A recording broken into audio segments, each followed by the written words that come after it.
अस्सलाम वालेकुम, मैं हूं Asim Khan. Adobe Photoshop beginner series के लेक्चर नंबर 5 को आज हमने डिस्कस करना है। 4 लेक्चर हमारे हो चुके हैं। वो बेसिक पे थे, अडोबी फोटोशॉप की बेसिक पे थे। फिर हमने उसके अंदर मार्की टूल देखा। मार्की टूल के अंदर हमने उसके न्यू सिलेक्शन देखी, ऐड टू सिलेक्शन देखी, सब्सक्रिप्शन सिलेक्शन देखी। इसके बाद हमने एलिप्टिकल मार्की टूल देखा। अब ये एलिप्टिकल मार्की टूल है या रेक्टेंगुलर मार्की टूल है। इसके अंदर हमारे पास एक छोटा सा शॉर्टकट होता है कि स्टाइल स्टाइल में फिर मुख्तलिफ चीज़ें होती हैं। वो आज हम देखेंगे कि वो स्टाइल क्या है और स्टाइल के अंदर हम किस तरह से एक साइज़ को फिक्स कर सकते हैं। ये सब कुछ देखने के लिए चलिए चलते हैं अपने लैपटॉप की स्क्रीन के ऊपर और देखते हैं कि आज की इस वीडियो में हम उनको किस तरह से डिस्कस करते हैं और उनके ऊपर कितनी कुछ हमें समझ आती है।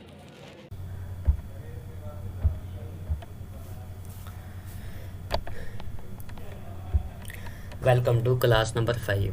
हाँ, हमने अपनी जो हमारी प्रीवियस क्लास थी उसमें हमने ये देखा था कि मार्की टूल के अंदर जो नॉर्मल स्टाइल था, हम इसका क्या मकसद है और इसे हम किस तरह से इस्तेमाल में ला सकते हैं। आज हम देखेंगे कि इसके अंदर सेलेक्ट एंड मास्क का क्या मतलब होता है। ये देखें यार, आप लोग अभी सेलेक्ट एंड मास्क को ना छेड़ें। सेलेक्ट एंड मास्क का ये है कि अभी आप लोग बिगनर सीरीज़ में हैं या बिगनर से अगर कोई पहले से जानता है तो मतलब कोई ऐसा बंदा है जो फ़ोटोशॉप को जानता हो तो उसके लिए तो ठीक है, वो बिगनर में नहीं आता। लेकिन अगर आप लोग जो बिगनर हो, मेरे स्टूडेंट्स, आप लोगों को मैं आप बताना चाहूँ कि सेलेक्ट एंड मास्क ये बहुत एडवांस है। अभी आप लोग इसका सिर्फ प्री फेस देख लें। ये मैं इसे अभी के लिए इसे मैं रोक रहा हूँ। मैं आपको आने वाली नेक्स्ट क्लासेस के अंदर बताऊंगा कि ये सेलेक्ट एंड मास्क क्या होता है। जैसे मैंने आप लोगों को पहले बताया कि आर्ट बोर्ड के बारे में भी मैं बात को आप लोगों को डिटेल में बताऊंगा।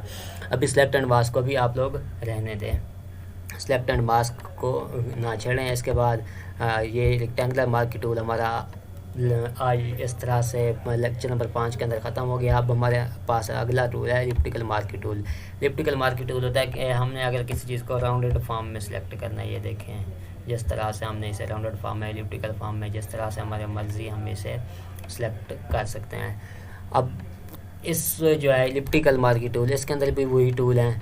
अगर तो हम चाह रहे हैं कि इसके अंदर कोई ऐड करें अपना सिंपल, हम इसके ऊपर आगे क्लिक करेंगे और इसके ऊपर ऐड कर देंगे।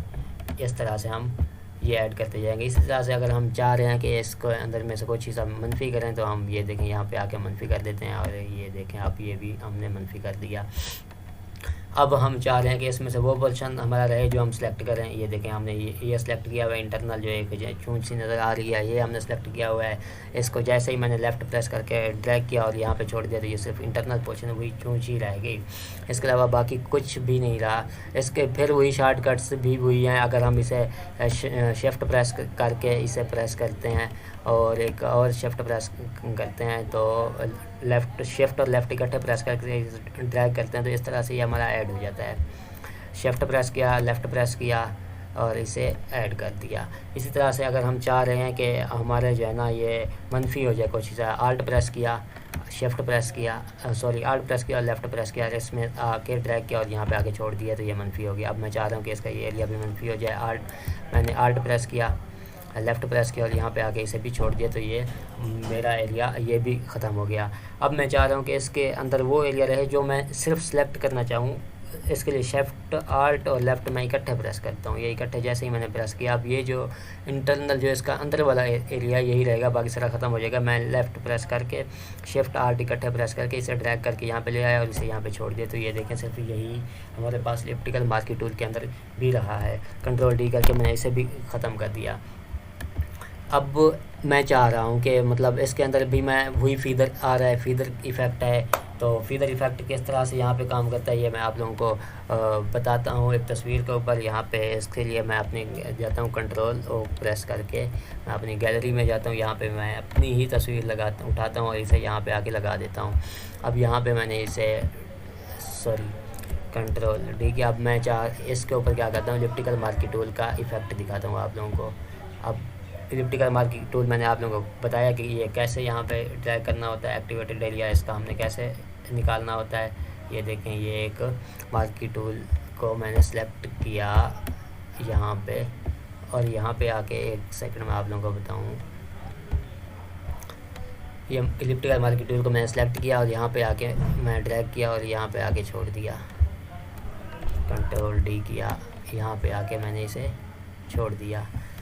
अब ये देखें, अब मैं इसके अंदर चाह रहा हूँ फीदर इफ़ेक्ट है। ये फीदर इफ़ेक्ट मैं इसके लिए क्या करता हूँ, सेलेक्ट मैं इसी में तस्वीर को ऊपर क्लिक करके माउस रख के जहाँ जो एरिया मेरा सेलेक्टेड है उसके राइट साइड पर प्रेस किया तो ये इस तरह का कुछ मुझे इंटरफेस शो हुआ। और मैं यहाँ पे फीदर इफ़ेक्ट देना चाह रहा हूँ 40 का फीदर इफ़ेक्ट ये मैंने दिया। और यहाँ पे मेरा जो कलर है वो बैकग्राउंड वाला मैं यहाँ पे फिल करना चाह रहा हूँ, तो इसे कंट्रोल बैक स्पेस करके, सॉरी ये इसका अभी मैं आप लोगों को एक और चीज़ यहाँ पे बताना भूल गया, मैं इसे बैक स्पेस करता हूँ। ये मैंने किया और इसके बाद मैंने क्या किया, यहाँ पे सिलेक्ट इनवर्स भी किया। तो मतलब मैं इसके एक्सटर्नल साइड पे ये कलर फिल करना चाह रहा हूँ, कंट्रोल बैक स्पेस किया और ये देखिए इस तरह से एक प्यारा सा फ्रेम बन गया। तो इस तरह से करके हम जो है ना एलिप्टिकल मार्की टूल के अंदर सिलेक्ट इनवर्स और जो फीदर इफ़ेक्ट है वो दे सकते हैं। कंट्रोल जी करके मैंने इसे उड़ा दिया, ख़त्म कर दिया और मैं दोबारा आ गया अपने ओरिजिनल बैकग्राउंड को, जो मेरा ओरिजिनल कैनवास सिलेक्टेड था उसके ऊपर आ गया। अब मैं आप लोगों को इसके अंदर एक और चीज़ बताता हूँ, एंटी एलियास क्या है। यह मैंने एक एलिप्टिकल एक्टिवेटेड एरिया खींचा, यहाँ पे मैंने कर दिया कंट्रोल बैक स्पेस। अब जैसे ही मैंने कंट्रोल बैक स्पेस प्रेस किया और मैं इसे आप लोगों को दिखाता हूँ कि इसके अंदर क्या हो रहा है। अब इसे इंटर मैंने किया, ये देखें यहाँ से आप लोगों को एक कट्टी सी चीज़ नज़र आ रही है। ये सारी कटी हुई चीज़ है। इस तरह से एक रफ सा एक हमें जो है ना आइडिया मिल रहा है। तो अब मैं इसे दोबारा करता हूँ कंट्रोल बैक स्पेस करके, इसे मैं अपनी इसको ओरिजिनल जगह पे लेके आता हूँ। अब मैं यहाँ पे एंटी एलियास मार्क कर देता हूँ। अब जब मैंने एंटी एलियास मार्क किया और इसके साथ एक और जो है ना सर्कल लगाया, एक और सर्कल लगाया, ये देखें, और मैंने इज़ा कर दिया कंट्रोल बैक स्पेस। अब देखें अब ये क्या है, मैंने इसे प्लस किया। जब मैं इसे प्लस करके लेके आया तो ये देखें इसके अंदर ये जो है ना ये रफनेस सी है, प्यारी सी, ये इसके अंदर नज़र नहीं आ रही। और इसके अंदर जो है ना ये कट्टे एरियाज़ आप लोगों को नज़र आ रहे हैं। तो अगर तो आप लोग चाह रहे हैं कि आप लोगों की तस्वीर या आप लोगों का जो चीज़ बनाना चाह रहे हैं वो पिक्सेलोट हो, फटी हुई हो, तो यहाँ पे आप इसे चेक नहीं करेंगे। अगर आप लोग चाह रहे हैं कि रफ सी प्यारी सी खूबसूरत सी नज़र आए तो आप एंटी एलियास को हमेशा मार्क रखेंगे। कंट्रोल जी करके मैं इसे उड़ा देता हूँ, ख़त्म कर देता हूँ। यहाँ पे न्यू लेयर पे भी इसे मैंने उड़ा दिया, कंट्रोल डी करके इसे भी मैंने उड़ा दिया। एंटी एलियास क्या है आप लोगों को उम्मीद है समझ आ गई होगी। इसके ऊपर मज़ीद कोई ऐसी चीज़ नहीं है जो मैं आप लोगों को बताऊँ।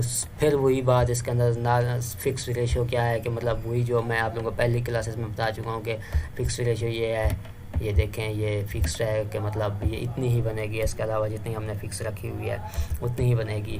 इस हाइट भी उतनी ही होगी। अब ये देखें, अब मैं इसकी विड्थ जो है ना ये कर देता हूँ 2 और हाइट उसकी उतनी ही रखी हुई है। तो अब ये देखें अब क्या हो रहा है, अब ये इस तरह से कुछ सिलेक्टेड होगी है इसकी। तो फिक्स्ड रेशियो और स्टाइल या नॉर्मल रेशियो ये मैं आप लोगों को इसके ऊपर पिछले लेक्चर में बड़ी काफ़ी हद तक डिटेल में बता चुका हूँ। इसके बाद आता है सिलेक्ट एंड मास्क। इसके बारे में आपको पिछली क्लास में भी कहा था कि आप इसको अभी रहने दें, ये मैं आपको कोई 10 से 12वीं क्लास जब होगी तो तब मैं आप लोगों को बता दूँगा कि सिलेक्ट एंड मास्क क्या होता है। तो उम्मीद है आज आप लोगों को एलिप्टिकल मार्की टूल की भी समझ आ गई होगी।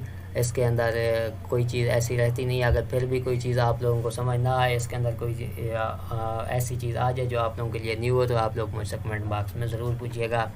अगर तो मेरी ये सीरीज़ आप लोगों को पसंद आ रही है, अच्छी लग रही है और आप कुछ सीख रहे हैं तो इससे आप कमेंट में बताएं, अपनी राय का इजहार करें, मुझे क्या इम्प्रूवमेंट करनी है ये आप लोग बता दें।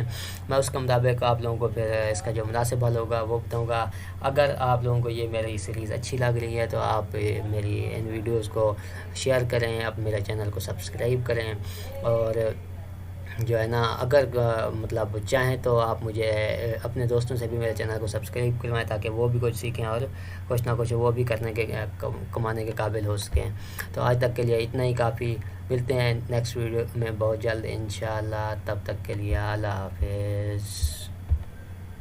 उम्मीद है मेरा लेक्चर, मेरी बातें आपको समझ आ रही होंगी। अगर तो मेरी बातें आप लोगों को समझ आ रही है तो मेरी आप लोगों से एक छोटी सी गुजारिश है कि आप मेरे यूट्यूब चैनल को सब्सक्राइब कर दें, अपने दोस्तों के साथ भी शेयर करें अगर तो आप लोगों को बेनिफिट हो रहा है। अगर आप लोगों को बेनिफिट नहीं हो रहा तो आप लोग मेरी बात को समझने की कोशिश करें, मेरी बात को बार बार आप सुने तो आप लोगों को समझ आ जाएगी कि ये क्या क्या चीज़ें और मैं कैसे बता रहा हूँ।